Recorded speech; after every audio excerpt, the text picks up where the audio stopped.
ನಮಸ್ಕಾರ news 18 digital ಕಂಟೆಂಟ್ಗೆ ಸ್ವಾಗತ. ನಾನು ಧನುಶ್ರೀ ಪೂಜಾರಿ. ವೀಕ್ಷಕರೇ, ದುಡಿಮೆ ಅನ್ನುವಂಥದ್ದು ಎಲ್ರಿಗೂ ಬೇಕೇ ಬೇಕು ಕಣ್ರಿ. ದುಡಿಮೆ ಅನ್ನುವಂಥದ್ದು ಕೆಲವರಿಗೆ ಅನಿವಾರ್ಯ ಇರುತ್ತೆ, ಕೆಲವರಿಗೆ ಆಪ್ಷನ್ ಆಗಿದ್ರೆ ಇನ್ನು ಕೆಲವರಿಗೆ ಅನಿವಾರ್ಯ. ಯಾಕಂದ್ರೆ ಅವರಿಗೆ 3 ಹೊತ್ತಿನ ಊಟಕ್ಕೆ ದುಡಿಬೇಕು ಅಂತಂದ್ರೆ ದುಡಿಮೆ ಅಂತಂದ್ರೆ ಜೀವನದಲ್ಲಿ ಒಂದು ಪಾರ್ಟ್ ಆಫ್ ಲೈಫ್ ಅಂತ ಆಗಿ ಹೋಗ್ಬಿಟ್ಟಿದೆ.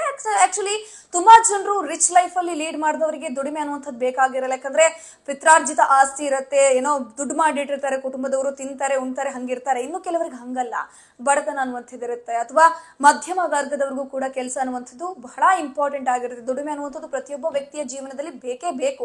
ಯಾಕಂದ್ರೆ ತನ್ನದೇ ಆದಂತಹ ಒಂದು ಸ್ವತಂತ್ರ ಬೇಕು ಅಂತಂದ್ರೆ ತನ್ನದೇ ಆದಂತಹ ದುಡ್ಡು ನಮ್ಮ ಕೈಯಲ್ಲಿ ಇರಬೇಕು. ಆ ದುಡ್ಡು ಹೆಂಗ್ ಬರ್ಬೇಕು ಅಂತಂದ್ರೆ ನಾವು ದುಡಿಬೇಕು. ನಾವು ದುಡಿದ್ರೆ ಮಾತ್ರ ಅಲ್ಲ ನಮ್ಮ ದುಡ್ಡು ನಮ್ಮ ಕೈಗೆ ಬರೋದು. ಬೇರೆಯವರ ದುಡ್ಡಲ್ಲಿ ಬದುಕೋದು ಎಷ್ಟು ಸರಿ ಆಗುತ್ತೆ ಅಂತ ಹೇಳ್ಕೊಂಡು ತುಂಬಾ ಜನರು ಕಷ್ಟನೋ ಸುಖನೋ ಅಥವಾ ಇಷ್ಟ ಇದೆಯೋ ಈ ಫೀಲ್ಡ್ ಅಥವಾ ಇಷ್ಟ ಇಲ್ದೇನೋ ಕೂಡ ಆ ಒಂದು ಫೀಲ್ಡ್ ಅಲ್ಲಿ ವರ್ಕ್ ಮಾಡೇ ಮಾಡ್ತಾರೆ. ಪ್ರತಿಯೊಬ್ರು ಕೂಡ ವರ್ಕ್ಗೆ ಅಂತ ಹೋಗುವಂತವರಲ್ಲಿ ಸ್ಟ್ರೆಸ್ ಅನ್ನುವಂಥದ್ದು ಇದ್ದೇ ಇರುತ್ತೆ. ಇತ್ತೀಚೆಗೆ ಒಂದು ವಿಚಾರ ಬಹಳಷ್ಟು ಚರ್ಚೆಗೆ ಗ್ರಾಸವಾಗ್ತಾ ಇದೆ. ವರ್ಕ್ ಲೋಡ್ ಅನ್ನುವಂಥದ್ದು ಜಾಸ್ತಿ ಆಗ್ತದೆ. ಜೀವನ ಶೈಲಿ ಅನ್ನುವಂಥದ್ದು ಬರೀ ಕೆಲಸ 3 ಹೊತ್ತು ಕೆಲಸ ಅಂತಾನೆ ಆಗಿ ಹೋಗ್ಬಿಟ್ಟಿದೆ. ಬೇರೆ ಏನಕ್ಕೂ ಕೂಡ ಸಮಯ ಇಲ್ಲ, ಫ್ಯಾಮಿಲಿಗೆ ಟೈಮ್ ಕೊಡೋಕೆ ಆಗ್ತಾ ಇಲ್ಲ, ಅಥವಾ ನಮಗೋಸ್ಕರ ಟೈಮ್ ಸ್ಪೆಂಡ್ ಮಾಡೋಕೆ ನಮ್ಗೆ ಟೈಮ್ ಸಿಗ್ತಾ ಇಲ್ಲ ಅನ್ನುವಂಥ ನಿಟ್ಟಿನಲ್ಲಿ ಸೋಷಿಯಲ್ ಮೀಡಿಯಾದಲ್ಲಿ ತುಂಬಾನೇ ಚರ್ಚೆಗಳಾಗ್ತಾ ಇದೆ ಸ್ಟ್ರೆಸ್ ಬಗ್ಗೆ, ವರ್ಕ್ ಸ್ಟ್ರೆಸ್ ಬಗ್ಗೆ. ಸೊ ವರ್ಕ್ ಲೋಡ್ ಕಮ್ಮಿ ಆದ್ರೆ ನಮ್ಗೆ ಸ್ಟ್ರೆಸ್ ಅನ್ನುವಂಥದ್ದು ಕಮ್ಮಿ ಆಗುತ್ತೆ ಅಂತ ಒಂದಷ್ಟು ಜನರು ವಾದ ಇದೆ.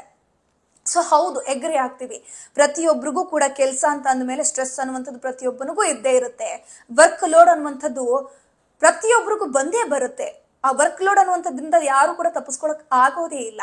ಸೊ ಅದನ್ನ ನಾವು ಯಾವ ರೀತಿ ಮೇಂಟೈನ್ ಮಾಡಬೇಕು ಅನ್ನುವಂಥದ್ದು ನಮ್ಮ ಕೈಯಲ್ಲಿರುತ್ತೆ. ಅದನ್ನ ಯಾವ ರೀತಿ ಹ್ಯಾಂಡಲ್ ಮಾಡಬೇಕು ಅನ್ನುವಂಥದ್ದು ನಮ್ಮ ಕೈಯಲ್ಲಿರುತ್ತೆ. ಇನ್ನರ್ ಪೀಸ್ ಅನ್ನುವಂಥದ್ದು ನಮ್ಮ ಕೈಯಲ್ಲಿರುತ್ತೆ. ಸೊ ಹಾಗಾಗಿ ನಮ್ಮ ಜೀವನ ಶೈಲಿಗೆ ಅನುಗುಣವಾಗಿ ನಾವು ಕೆಲಸವನ್ನ ಆಯ್ಕೆ ಮಾಡ್ಕೋಬೇಕು. ನಮಗೆ ಇಂಟ್ರೆಸ್ಟ್ ಯಾವ್ದಿರುತ್ತೆ ಅದ್ರಲ್ಲಿ ನಾವು ಕೆಲಸವನ್ನ ನಾವು ಅದ್ರಲ್ಲಿ ತೊಡಗಿಸ್ಕೊಳ್ಬೇಕು. ನನಗೆ ಈ ಒಂದು ಕೆಲಸದಲ್ಲಿ ನೆಮ್ಮದಿ ಸಿಗ್ತಾ ಇಲ್ಲ ಅಂತಂದ್ರೆ ಆ ಕೆಲಸ ಮಾಡಿದ್ರು ಕೂಡ ನಮ್ಮ ಆರೋಗ್ಯ ಹದಗೆಟ್ಟು ಹೋಗತ್ತೆ ಬಿಟ್ರೆ ಬೇರೆ ಏನು ದಾರಿ ಇರೋದಿಲ್ಲ. ಸೊ ಈ ಸ್ಟ್ರೆಸ್ ಬಗ್ಗೆ ನಾನು ಯಾಕೆ ಮಾತನಾಡ್ತಿದ್ದೀನಿ ಅಂದ್ರೆ ತುಂಬಾ ಕಡೆಯಲ್ಲಿ ಸ್ಟ್ರೆಸ್ ವಿಚಾರಕ್ಕೆ ಸಂಬಂಧಪಟ್ಟಂತೆ ಕಂಪ್ಲೇಂಟ್ಸ್ ಆಗೋದು, ಅಥವಾ ಬ್ಲಾಕ್ ಮೇಲ್ಗಳಾಗೋದು, ಜಗಳಗಳಾಗೋದು, ಹೊಡೆದಾಟ ಆಗುವಂಥದ್ದು, ವರ್ಕ್ ಪ್ರೆಷರ್ ಇಂದಾಗಿ ಕಿರಿಕಿರಿ ಉಂಟಾಗಿ ಕಂಪ್ಲೇಂಟ್ಸ್ಗಳು ಮತ್ತೊಂದು ಮಗದೊಂದು ತುಂಬಾ ಆಗುತ್ತೆ. ಈ ವರ್ಕ್ ಲೋಡಿನ ವರ್ಕ್ ಪ್ರೆಷರ್ಗಳಿಂದ ಕೆಲವೊಂದು ಕಂಪನಿ ಉರುಳಿ ಬಿದ್ದಿರೋದು ಕೂಡ ಉಂಟು. ಅದೇ ರೀತಿ ಪಶ್ಚಿಮ ಜರ್ಮನ್ ನಲ್ಲಿ ಈ ಸ್ಟ್ರೆಸ್ ಇಂದಾಗಿ 10 ಜನರ ಸಾವಾಗಿದೆ.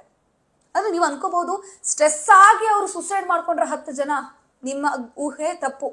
ಇಲ್ಲಿ ಆಗಿರೋದು ಏನಪ್ಪಾ ಅಂತಂದ್ರೆ ಪಶ್ಚಿಮ ಜರ್ಮನಿಯ ಒಂದು ಹಾಸ್ಪಿಟಲ್ ನಲ್ಲಿ ಒಂದು ಇನ್ಸಿಡೆಂಟ್ ಆಗಿದೆ. ಇಡೀ ವಿಶ್ವವೇ ಬೆಚ್ಚಿ ಬಿದ್ದಿದೆ.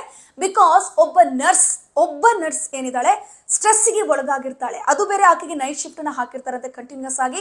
ಹಾಗಾಗಿ ಸ್ಟ್ರೆಸ್ಗೆ ಒಳಗಾಗಿರ್ತಾಳೆ. ನರ್ಸ್ ಅಂದ ತಕ್ಷಣ ಆಕೆ ಅಂಡರ್ ಅಲ್ಲಿ ಅಂದ್ರೆ ಆಕೆಯ ಕೆಳಗಡೆ ಸುಮಾರು 20 ರಿಂದ 30 ರಿಂದ 40 ಜನ ಪೇಷಂಟ್ಸ್ ಗಳು ಇರ್ತಾರೆ. ಪೇಷಂಟ್ ಗಳನ್ನ ನೋಡ್ಕೊಳ್ಳುವಂತಹ ಕೆಲಸ ಅವರದ್ದಾಗಿರುತ್ತೆ. ಸೊ ಇಂತಹ ಸಂದರ್ಭದಲ್ಲಿ ಪೇಷಂಟ್ ಗಳು ಏನ್ ಮಾಡ್ತಾರೆ, ಕಿರಿಕಿರಿ, ಮತ್ತೊಂದು ನೋವು, ಮತ್ತೊಂದು ಅಂತ ನರ್ಸ್ ಗಳನ್ನ ಪದೇ ಕರಿತಾ ಇರ್ತಾರೆ, ಕರೆದು ಹೇಳ್ತಾನೆ ಇರ್ತಾರೆ. ನೈಟ್ ಶಿಫ್ಟ್ ಅಲ್ಲಂತೂ ನರ್ಸ್ ಗಳು 1 ಗಳಿಗೂ ಕೂಡ ನಿದ್ದೆ ಮಾಡಕ್ಕಾಗಲ್ಲ, ಅಷ್ಟು ಕೆಲಸ ಅವ್ರಿಗೆ ಇರುತ್ತೆ. ಪಾಪ ಹೌದು, ನಾವ್ ಅಗ್ರಿ ಆಗ್ತೀವಿ. ಬಟ್ ಇಲ್ಲೊಬ್ಳು ನರ್ಸ್ ಏನ್ ಮಾಡ್ತಾಳೆ, ಫಸ್ಟ್ ಆಫ್ ಆಲ್ ಆಕೆ ಚೂಸ್ ಮಾಡಿರುವಂತಹ ಫೀಲ್ಡ್ ಏನಪ್ಪಾ ಅಂದ್ರೆ ನರ್ಸಿಂಗ್ ಅನ್ನುವಂಥದ್ದು. ನರ್ಸಿಂಗ್ ಫೀಲ್ಡ್ ಚೂಸ್ ಮಾಡಿದ್ಮೇಲೆ ಆಕೆ ಅದಕ್ಕೆ ಅನುಗುಣವಾಗಿ ಕೆಲಸವನ್ನ ಮಾಡ್ಬೇಕಾಗಿರುತ್ತೆ. ಬಟ್ ಇಲ್ಲಿ ಏನ್ ಮಾಡಿದಾಳೆ, ನೈಟ್ ಶಿಫ್ಟ್ ಇಂದಾಗಿ ನನ್ ಕಿರಿಕಿರಿ ಆಗ್ತಾ ಇದೆ, ನನ್ಗೆ ವರ್ಕ್ ಪ್ರೆಷರ್ ಆಗ್ತಾ ಇದೆ, ನನ್ನ ಸ್ಟ್ರೆಸ್ಗೆ ಒಳಗಾಗಿ ಆಕೆ ಸುಮಾರು 10 ಜನರ ಪ್ರಾಣ ತೆಗೆದಿದ್ದಾಳೆ. ಮೊದಲೇ ಅವರು ರೋಗಿಗಳು, ಅವರೊಂದು ಆರೋಗ್ಯದ ಸಮಸ್ಯೆಗೆ ತುತ್ತಾಗಿರ್ತಾರೆ. ಇದನ್ನೇ ಆಕೆ ಒಂದು ಬೆನಿಫಿಟ್ ಆಗಿ ಯೂಸ್ ಮಾಡಿಕೊಂಡು ಅವರಿಗೆ ಮೆಡಿಸಿನ್ ಕೊಡುವಂತದ್ನ ನಿಲ್ಲಿಸ್ಬಿಟ್ಟು ಅವರ ಒಂದು ಜೀವವನ್ನೇ ಆಕೆ ತೆಗೆದಿರುವಂತದ್ದು. ಸೊ 10 ಜನರ ಸಾವಿಗೆ ಈಕೆ ಕಾರಣರಾಗಿದ್ದಾಳೆ.